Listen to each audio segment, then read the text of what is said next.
About 25 years ago, one of my sons and I, named Angel, took a vacation to Mexico. We were driving around. We stopped one night in a little town just to get a hotel and dinner and whatever. And we went out to a restaurant, nobody there but us. And when we were having our dinner, a beggar kid walked in, skinny kid, and asked for food. And the owner saw this and the owner told him to get out. So I said to Angel, tell him in Spanish that he can wait outside, and when we finish, we'll take him and get some food. So we did exactly that. We took him to a taco stand. He engulfed an extraordinary number of tacos, and he went off to where he lived, and I went off to the hotel, and that was the end of that. And the next morning, he was at the hotel when we were putting our bags in the car, just to thank us again and say goodbye. And I took a picture of him. I didn't have my camera at the restaurant. Took a picture of him with his shoeshine kit, because he was a shoeshine boy. He wasn't in school. He should have been in school. He was a shoeshine boy. And when I got home and developed the film, I really liked this picture, and something moved me to take this picture and blow it up into a poster size, a 20 by 30 poster, and I framed it and hung it on my stairway in my house. And so every day, several times, I walk by Pedro, sometimes noticing him, sometimes not. But I always wondered, even as I was driving away from the town where I had met him, was I ever doing, by feeding him, permanent good? Or was it just filling him up for a night? I wish I could have had the time to find out whether I could help him get back in school or go to a private school or whatever it was he needed, because education is permanent good. Education prepares you for the future.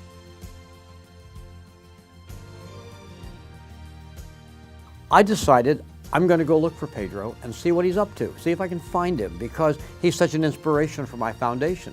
So I headed to Mexico with a translator, went to the village, and after a long struggle, discovered that indeed he was alive and well, but he was living in Nuevo Laredo, right on the Texas border. So the next time I was in Texas, I drove down and arranged to meet him. And Pedro, it turns out that's not his real name. His real name is Angel.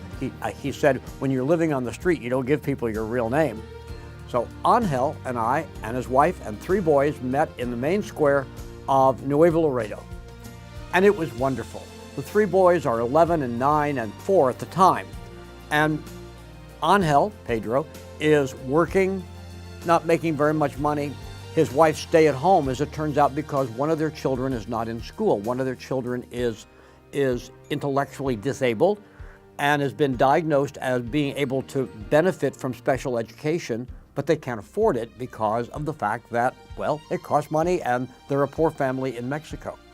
So I said, well, let the foundation pay for the schooling for young Kevin. How much would it be? I had no idea. He said, about $200 a year. That was pretty easy. And so we sent him to school. And now he's in school, and I get pictures of his homework now and then on the internet. So the whole lesson that Pedro was teaching me as I looked at him every day on my wall is that you can give people food, and that's a good thing to do, but it doesn't do them permanent good.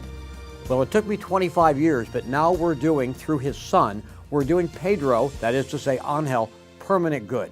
And so that's one way that this family now will continue to be a symbol for what the Bill Cook Foundation is all about.